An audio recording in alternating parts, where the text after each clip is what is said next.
Man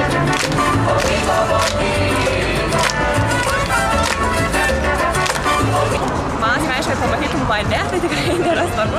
Svarbu, kad pamatytum šokį, kad žmonės šoka, kad yra kur šokti, kad būna tokios iniciatyvos, kad galima turtingai praleisti savo pasaulį.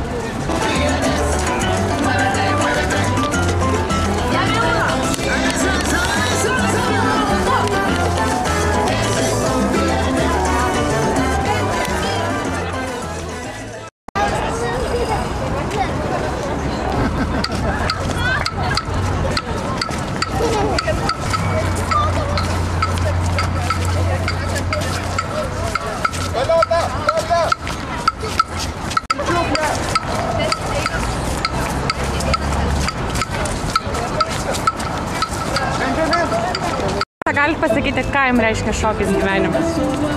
Labai daug. Blogai suformuluotas klausimas, nes šokis ir yra gyvenimas.